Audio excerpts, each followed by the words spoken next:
Então, Jonas capítulo 1, verso 1 diz assim: Veio a palavra do Senhor a Jonas, filho de Amitai, dizendo: Dispõe-te, vai à grande cidade de Nínive e clama contra ela, porque a sua malícia ou a sua maldade subiu até mim.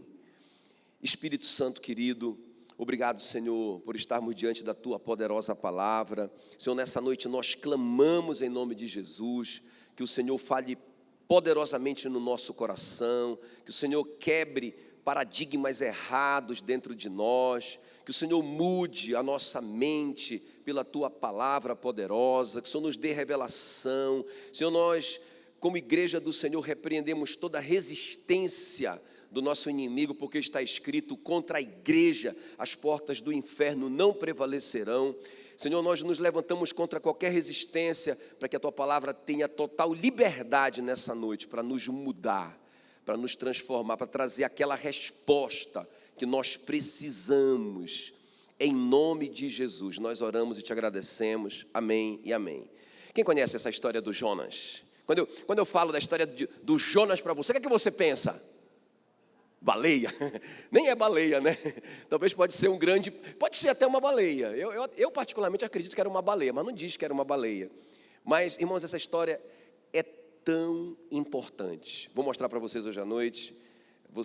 A sua vida nunca mais vai ser a mesma depois que você ouvir essa palavra. Só porque é a palavra de Deus, não tem nada a ver comigo, tá bom? Muito interessante essa história. Então o Senhor manda o Jonas, não é, para Nínive. Nós conhecemos essa história. Agora presta bem atenção. Eu creio, irmãos, que Deus poderia mudar os ninivitas, né, os ninivitas, que são os assírios. Ele poderia mudar aqueles corações sem a participação do Jonas. Quem concorda com isso? Não é verdade? Então eles eram muito maus.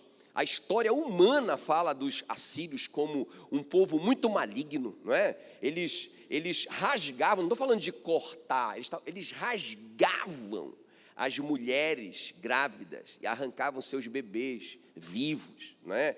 Outras coisas que eles faziam que eu nem vou falar. Eu estava estudando a história dos assírios. Irmãos, tem coisas que nem cabe numa reunião como essa, as barbáries que esses homens praticavam. Não é? Então, um povo muito maligno, mas que Deus queria salvar, que Deus amava. Vai entender a cabeça e o coração de Deus, não é? Que é amor. Ele queria salvá-los e Ele quer levantar, Ele quer fazer isso através do Jonas. Agora, minha pergunta é: por que o Jonas?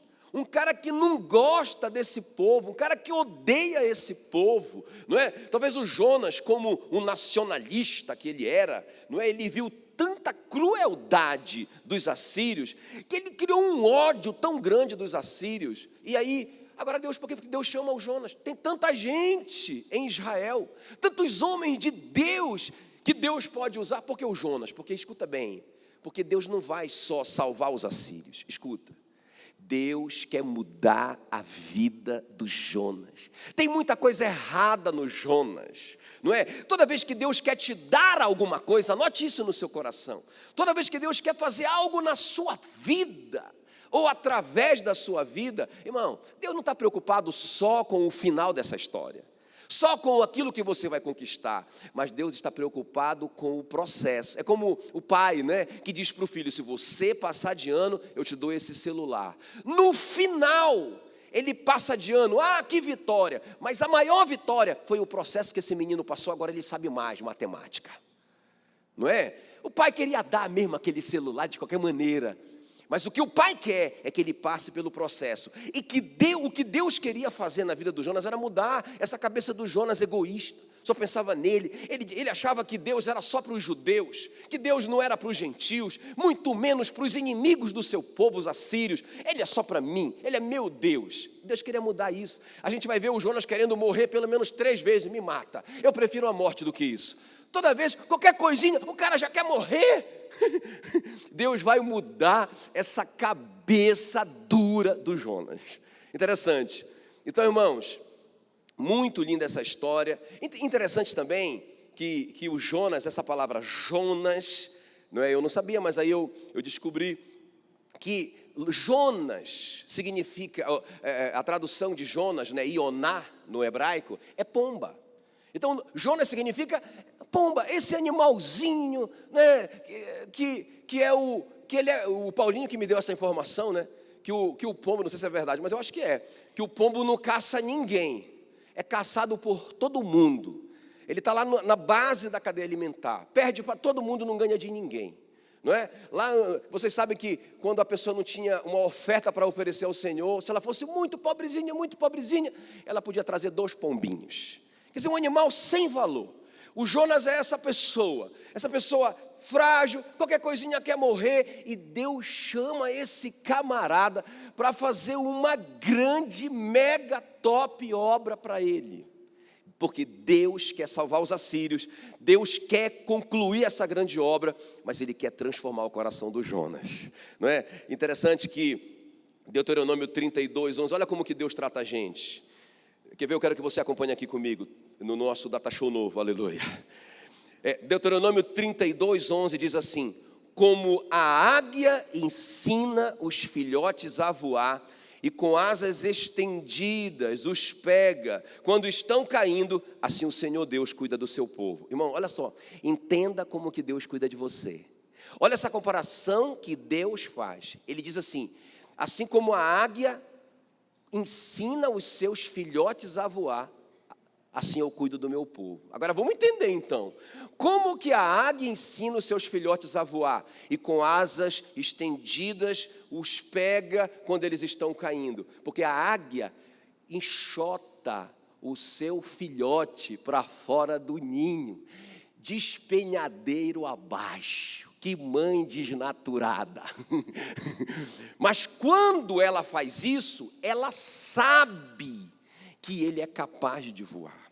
Ela já sabe pelos movimentos dele, pela estrutura muscular dele, que ele é capaz. Então ela faz essa maldade com ele, e ela empurra o bichinho de despenhadeira abaixo, e lá vem o bichinho gritando: mamãe! Desesperado. E quando ele já está desesperado, e ele não consegue, ela vem, aquele voo lindo. Esse é um pássaro que eu sou apaixonado. Acho que se eu fosse um animal, eu queria ser uma águia. Aí ela vem e pega o filhotinho. E aí ela leva o filhotinho de volta lá para o ninho. Aí ele: puxa, mamãe, eu não acredito. Não é? Mas quando ele se acalma de novo, mais uma vez, ela sabe o que ela faz também? O ninho da águia é muito confortável para o filhotinho, quando ele nasce. À medida que ele vai crescendo, ela vai colocando gravetos para ficar desconfortável. Olha só, gente, é assim que Deus cuida do seu povo. Pensa bem: pastor, eu pensava que Deus me colocava no colo e me dava comprimido para eu não sofrer. Engano seu. Desculpa, eu destruí essa sua imaginação. Não. Aí a águia coloca gravetos no ninho. É verdade, isso aqui é a biologia, a ciência que estuda o comportamento dos animais. Então eles já começam a ficar desconfortáveis. Ai, mamãe, essa cama. E depois, irmão, no final ela começa a colocar espinho. Já fica desagradável ficar lá. E depois ela joga a despenhadeira abaixo. Não é? Mas qual que é o propósito? É o processo. Ele jamais vai aprender a voar. Então veja bem, irmãos, o que é que Deus está fazendo com Jonas? A pombinha. A pombinha da paz. Eu vou te transformar numa águia, camarada, te prepara. Eu vou te tirar desse ninho, eu vou te jogar do despenhadeiro. Quando você não der conta, eu te aparo, mas você vai aprender a voar. Quem está me entendendo? E você não... Quem quer ser uma pombinha? Agora, quem quer ser uma águia? Então te prepara, aleluia. Não é? Então veja bem, irmãos, o meu tema nessa noite: os milagres que constroem o nosso sucesso. Fica muito, muito, muito ligado, não perca nenhum desses milagres. Alguns desses milagres, você vai dizer: Deus me livre desse milagre, mas está construindo o seu processo. Nós vamos ver na história de Jonas uma coisa interessante. Eu nunca tinha percebido isso, confesso. Já li muitas vezes essa história, mas cada vez que a gente lê a Bíblia, ela se renova, né, a cada manhã. E aí, quando eu li essa história, eu pensei: puxa vida, eu sempre pensei que o Jonas era o protagonista desse livro. descobri que não é. Na verdade, ele é coadjuvante. O grande protagonista desse livro é o Deus de Jonas, você vai ver isso. Deus mostrando a sua soberania, Deus fazendo grandes milagres, Deus fazendo cumprir a sua vontade. É impressionante. A história é sobre Deus. Jonas ali é um ator de média importância. Ok, queridos? Então vamos ver aqui Deus agindo. Eu quero te mostrar esses 5 milagres que já estão conduzindo você ao grande sucesso, ok? Os 5 milagres que constroem o nosso sucesso. O primeiro milagre, diga comigo, a voz de Deus. A voz de Deus. Pastor, mas eu nunca ouvi a voz de Deus. Eu creio que já. Mas vamos ver. Primeiro milagre que Deus opera em todo esse projeto dele, em todo esse processo que ele vai colocar o Jonas, até chegar em Nínive e converter 120 mil pessoas ao Senhor. Você pode pensar, pastor, essa palavra é para um pastor, eu não estou nem aí, eu não quero converter ninguém. Não, irmão, não é isso.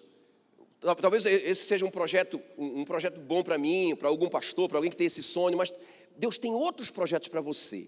Vamos usar o propósito é esse, converter aquelas pessoas, mas o processo vai ser igual para todo mundo, quem está me entendendo?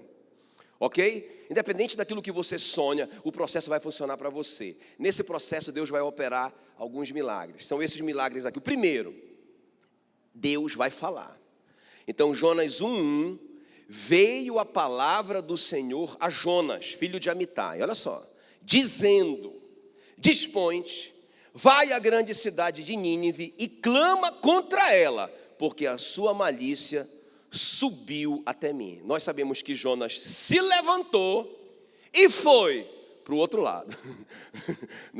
Ele não foi para Nínive, ele foi para Tarsis. Uma curiosidade, que Israel fica a 800 quilômetros da Síria, não é? Nínive era a capital da Síria. 800 quilômetros, beleza, pertinho, pastor, pertinho. 12 horas de ônibus daqui para Goiânia, não é? 1 hora de avião. Só que, meu irmão, não tem ônibus, não tem avião, não tem estrada. Essa viagem era feita a pé, porque nem dava para fazer a cavalo, porque o animal não podia passar em todos os lugares. Não tinha como ele atravessar rios, etc e tal. Então eles faziam a pé, durava 1 mês, não é? Agora pensa bem, o Jonas tem que viajar 1 mês, numa viagem maluca dessa, não é? Agora, ele vai chegar lá e vai encontrar um povo maligno, que tem raiva do povo de Israel, e o Jonas vai pregar um evangelho assim. Ele não vai pregar assim, olha, Deus me mandou aqui para dizer que vocês são muito amados por Deus. A palavra que Deus colocou na boca do Jonas foi, vai lá e anuncia para eles que daqui a 40 dias eu vou arrebentar com tudo por causa do pecado dele. Imagina, se fosse você iria mesmo? E fora que o Jonas tinha muita raiva deles, o Jonas pensou, meu irmão, isso aqui não vai dar certo. Não é? Os caras vão me matar. O que ele faz então? Ele vai para o outro lado, para Tarsis, 3.500 quilômetros, numa viagem de navio, sem motor. Essa viagem durava 1 ano. Então ele falou assim, eu vou ficar 1 ano distante daquele povo. Quem está me entendendo? Agora, irmãos, é interessante isso, porque nós estamos ouvindo a palavra do Senhor. Nós estamos ouvindo, quer ver? Olha só. Ah, pastor, eu nunca ouvi, presta atenção. João 10:27 diz assim, as minhas ovelhas ouvem a minha voz. Tem alguma ovelha de Jesus aqui? Só as ovelhas de Jesus, deixa eu conhecer. Então você tem que ouvir a voz de Jesus, porque ele está dizendo, as minhas ovelhas ouvem a minha voz. Jeremias 33:3 diz assim, clamem a mim. Tem alguém orando aqui por alguma motivação? Deixa eu ver aqui, só os que estão orando, todo mundo. Clame a mim e eu responderei, e direi a vocês coisas grandes e ocultas, ou insondáveis, que vocês não sabem. Então quem está orando, Deus está revelando segredos para vocês que vocês não sabem. Quem está me entendendo? Ah, pastor, eu não sei orar. Irmão, nenhum de nós sabe, mas o Espírito Santo que habita em nós intercede por nós com gemidos inexprimíveis. Quando você está ali desesperado, precisando de algo, e você diz, oh Jesus, me ajuda, irmão, fala comigo. Ele fala. Imagina se Deus, esse Deus amoroso que Ele é, cheio de compaixão e de misericórdia, que queria salvar os malignos dos assírios, assassinos, que não conheciam a Ele, se Ele não quer abençoar você. Não é? Quem está me entendendo? Ele quer dar uma resposta para vocês. Olha essa promessa em Isaías 30, versículo 21. Quando te desviares, porque Deus espera que a gente se desvie, para a direita, e quando te desviares, para a esquerda, os teus ouvidos ouvirão atrás de ti uma palavra, dizendo, este é o caminho, andai por ele. Oh meu Deus, eu ouvi a tua voz, vai para Nínive, prega a palavra, enfrenta aqueles assassinos, eu quero salvá-los. Aí eu vou para o outro lado, a promessa, você vai ouvir, nós vamos ver que o Jonas ouviu várias vezes. Uma voz atrás dele dizendo, volta Jonas, para o caminho certo, volta para o caminho certo. Irmãos, então, é uma promessa, Deus está fazendo esse milagre na nossa vida, nós só precisamos ouvir e obedecer.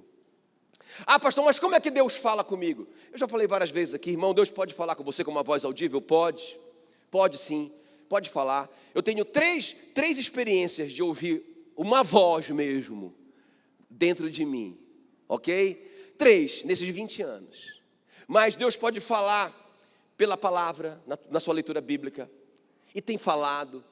Deus pode estar falando com você agora, não é? Hoje de manhã, no culto da manhã, uma senhora me procurou e ela disse, pastor, eu estava desesperada. Ela foi convidada de alguém, a primeira vez que ela veio numa igreja. Ela disse, eu não sabia mais o que fazer. Pastor, eu já estava pensando bobagem.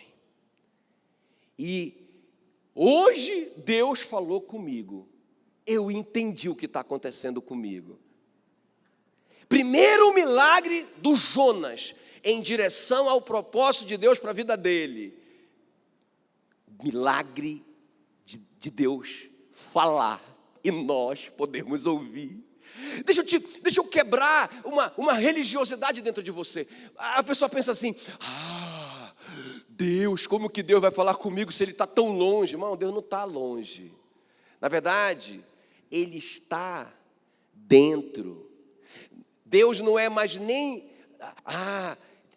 Jesus é Deus, Emanuel, Deus conosco. Não, irmãos, Deus não é mais Deus conosco. Não para nós. Agora é Cristo em nós, a esperança da glória. No primeiro momento da revelação bíblica, era assim, Deus, não é? No primeiro momento era Deus conosco. Deus falava com Adão face a face, como quem fala com o homem.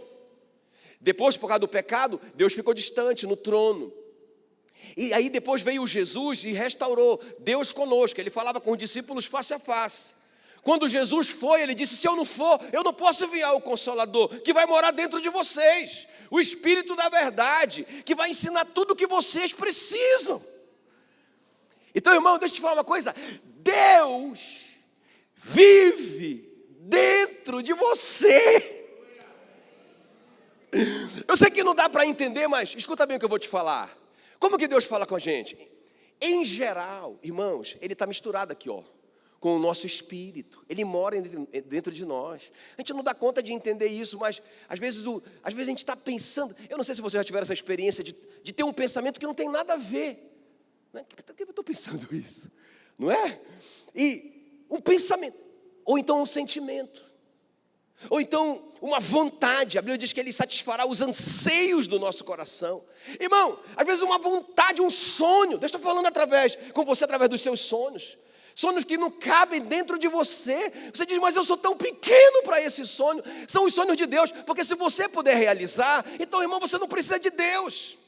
Os sonhos de Deus são grandes como Ele. São impossíveis para você, porque só são possíveis para Ele. Agora escuta bem. Deus está falando. E esse é o primeiro milagre. Olha o que diz Colossenses 3,15. A paz que Cristo dá. Eu amo esse versículo. A paz que Cristo dá, dirige vocês nas suas decisões. Diz assim: a paz que Cristo dá, dirija vocês nas suas decisões. Então, tipo assim, como é que Deus está falando? Eu não sei se eu faço isso, eu não sei se eu faço aquilo, eu não sei se eu caso ou se eu não caso, eu não sei se eu fico ou se eu vou. O que você está sentindo? Eu estou sentindo uma angústia, eu estou sentindo que... Eu não estou sentindo paz. Ei, a paz que Cristo dá deve dirigir você nas suas decisões. Colossenses 3,15. Então, irmão, primeiro milagre. Deus está falando. Ok? Agora escuta. Deus estava falando com Jonas. Mas o que aconteceu? Como eu disse para vocês, Deus disse: vai para Nínive. Então o Jonas fez a conta. É perigoso, os caras são maus, 30 dias longe do trabalho e da família, não tenho grana para isso. Senhor, vou para o outro lado. Escuta, quantos de nós não estamos fazendo isso? Foi para o outro lado. E qual que foi a consequência? O segundo milagre de Deus. Qual que é o segundo milagre de Deus? A tempestade.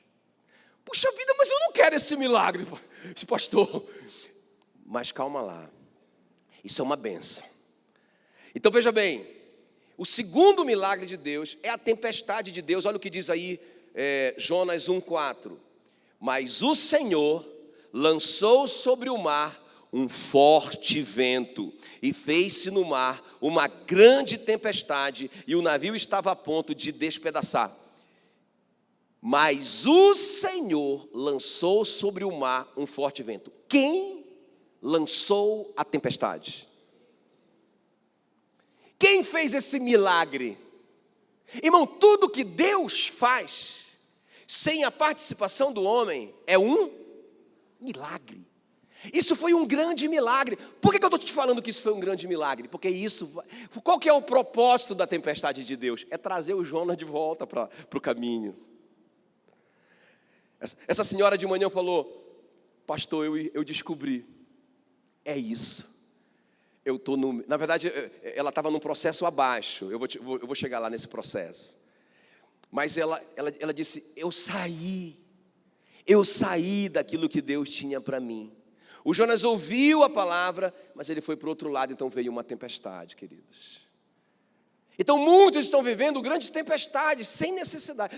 Pastor, então toda tempestade que acontece na minha vida é de Deus? Não, não é.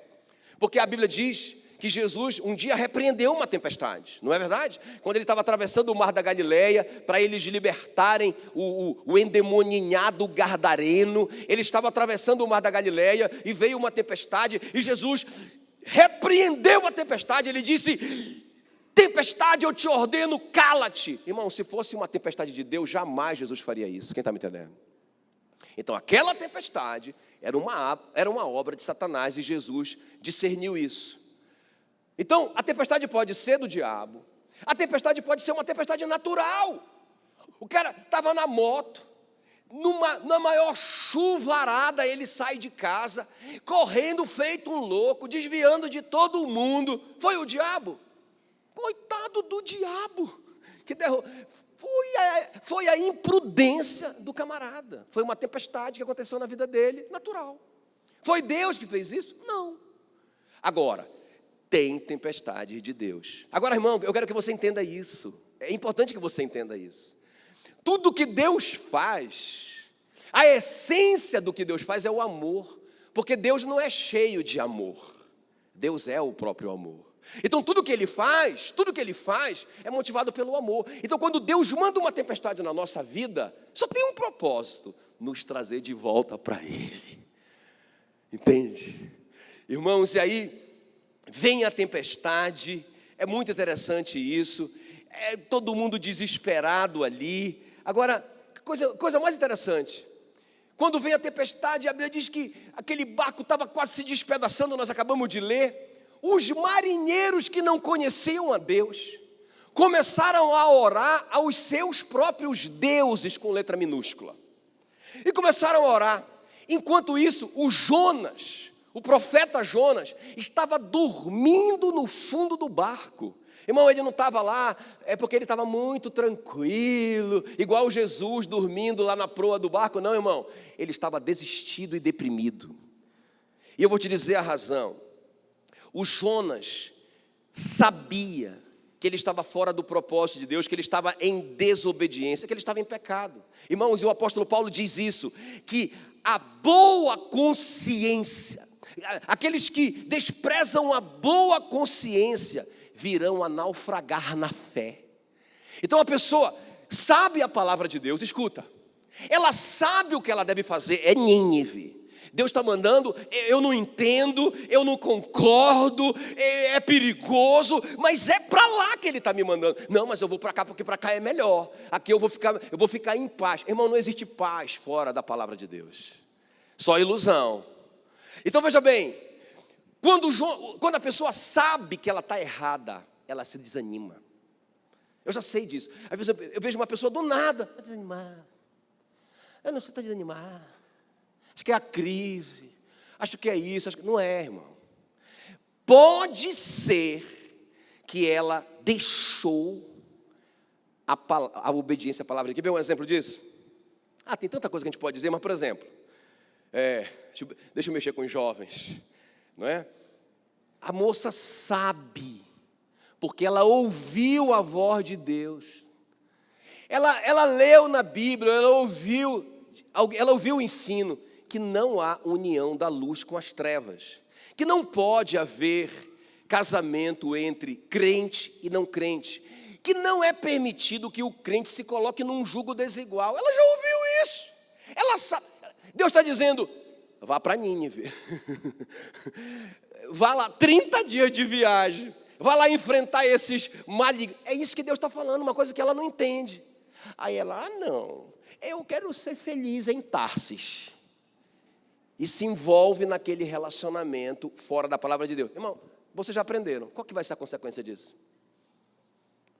Tempestade. Mas é uma tempestade, claro, se não é a tempestade do diabo, porque a tempestade do diabo é para matar. É igual tsunami. A tempestade de Deus é para trazer de volta. Então essa moça começa a passar por uma tempestade, ela começa a sofrer, aí ela não entende nada, eu não entendo esse Deus que eu vou na igreja todo domingo, eu estou passando por essa situação. Irmão, eu já vi tanto isso. Eu já vi o cara dizer assim para mim, acredite se quiser, o cara crente. Eu falei, mas meu irmão, o que você está maluco, o que você está fazendo, rapaz, com a sua família? Você não está vendo um coroa igual eu de 50 anos, namorando uma gatinha de 20 e largando a família por causa dessa menina. Eu estou dizendo, meu irmão, tu não está entendendo. A palavra de Deus diz, aquele que adultera está fora de si. Só mesmo quem quer se arruinar que faz tal coisa, açoites e vergonha encontrará, uma vergonha que não se apagará. Meu irmão, tu está maluco? Ele disse, vai para Nínive, meu irmão. Lá que está a bênção, é lá que Deus está. Não, eu vou para Tarsis. Vou ser feliz em Tarsis. Irmão, durou alguns meses. A gatinha colocou logo um chifre nele. Eu falo assim, um chifre com todo respeito.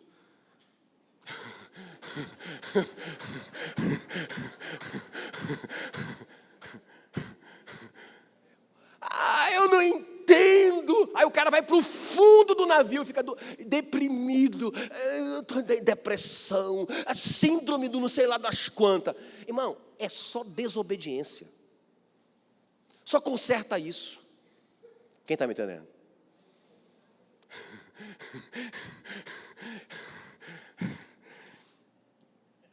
Eu ia falar o nome dessa síndrome, mas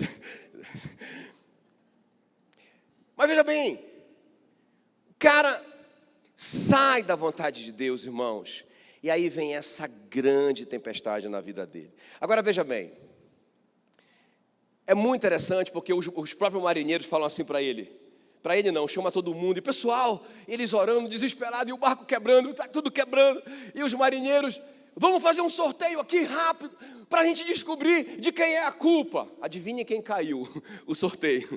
Acertaram no Jonas, não é? E aí os caras, tudo sem Deus, pensa, o cara que é para ser bênção no navio, O crente que é para ser bênção é a causa da ruína de todo mundo ali. Aí os caras dizem para ele: o que foi que você fez para vir essa tempestade sobre nós? Aí o Jonas diz assim: meu rapaz, eu desobedeci a palavra de Deus. Foi isso que eu fiz. Deus mandou eu ir para um lugar e eu fugi da presença dele. Ele conta para os caras. Aí os caras bonzinhos, pensa bem, os caras são bonzinhos, eles são tudo incrédulos, mas são mais misericordiosos do que o Jonas, porque ele não quer ir para Nínive, porque ele não tem misericórdia dos caras. E os marinheiros que sem Deus têm misericórdia dele, e falam assim: e agora o que é que a gente vai fazer? Ele disse assim: se vocês me jogarem do navio, a tempestade para. Os caras disseram: não, a gente não vai fazer isso, vamos tentar de outra maneira. Os caras são mais misericordiosos do que o profeta. Quando eles viram que não tinha jeito, o barco estava quebrando mesmo, eles iam afundar mesmo, eles oraram ao Deus do Jonas e pediram: ó Deus do Jonas, tenha misericórdia de nós, porque nós vamos matar esse homem, mas se nós não matarmos esse homem, nós vamos morrer. E aí, irmãos, pega um no braço, outro na perna, 1, 2, 3 e vum, lá vai o Jonas. Agora, irmão, presta atenção que eu vou te dizer. Eu estou no segundo milagre. Aí o Jonas cai na água. Vamos pensar comigo? Porque sério, eu quase chorei. Sério, eu acho que a revelação, né, foi vindo com tanto poder em mim que quando eu li isso eu quase chorei. Porque eu imaginei eu ali, caí no mar, bum. Agora não tem mais a tempestade, porque no momento que ele toca na água, a tempestade para. Porque ele era o problema, né? Aí os caras vão embora na bonança. E o Jonas fica sozinho, e flutuando no mar. E o barco vai ficando pequenininho. E ele vai ver. Agora, irmão, pensa você no lugar do... O que você estaria pensando agora? Cara, olha para um lado, só mar. Olha para o outro, o barco se afastando. O que você pensa? Morri. Não vou morrer, mas morri. Ou seja, o cara, irmão, se estava ruim na tempestade, se a tempestade já era um desconforto pela desobediência, o cara chega no fundo do poço. Acabou. Aí quando ele está pensando assim, ó, não pode piorar mais do que isso. Deus diz: pode. Lá vem um peixe gigante. Ele: não é possível. Bum, engole ele. Piorou. Não piorou? Agora, sabe o que eu fico impressionado, gente? Porque o cara tem uma palavra de Deus: vai para cá. Ele vai para cá. Ele vê a tempestade toda. Ele vê o pau quebrando. Mas ele não tem a sabedoria de dizer: Senhor, entendi. Eu já entendi. Não precisa nem mandar o grande peixe. Não é? Eu volto daqui mesmo para Nínive. Está tudo resolvido entre nós. Me perdoe a desobediência. Dá para arrumar um navio de volta? Mas não. Como que o cara tenta resolver? Me joga na água. Irmãos, às vezes a gente ouve uma palavra, escuta isso. A gente ouve uma palavra de Deus, desobedece, aí vem a tempestade. Aí, às vezes, no meio da tempestade, em vez da gente se arrepender e voltar para a palavra, a gente tenta resolver do nosso jeito. Eu já vi tanta gente fazer isso. Olha, eu lembro aconselhando um casal, dizendo: rapaz, não te mete nessa conta, nesse empréstimo. A Bíblia diz para que a gente não peça emprestado, porque quem pede emprestado se torna escravo do credor. Está aqui a palavra, está dizendo: vai para Nínive, espera, vai para Nínive. Não, eu vou para Tarsis, pega o dinheiro, aí vem a tempestade. Em vez do cara se arrepender e corrigir e voltar, o que ele faz? Eu vou resolver, eu vou pedir emprestado agora para o agiota, para pagar esse outro agiota. Meu irmão, isso é força do braço, isso vai te levar para dentro do peixe. Quem está me entendendo? Vocês estão entendendo que as pessoas só estão piorando a situação? O cara está dentro do peixe. Morri. A pessoa cai dentro do peixe. falou para mim morrer, não é possível que isso aconteceu. Acabou. Tá? Agora, gente, a coisa mais interessante aqui é que o Jonas ali dentro do peixe, finalmente, dentro do peixe, o Jonas se arrepende. Aí ele diz: Senhor, eu pisei na bola. Dentro do peixe: Senhor, me perdoe, porque eu desobedeci a tua palavra. Eu me arrependo, eu quero fazer um voto contigo aqui. Está escrito, lê na sua Bíblia. É uma das orações mais lindas da Bíblia, ele fez de dentro do peixe. Eu quero fazer um voto contigo, se eu sair daqui, se eu me tirar daqui, olha, eu vou pregar até em Marte. Isso não está na Bíblia. Mas assim que a gente faz, né? Quando a gente está desesperado, a gente faz qualquer voto, né?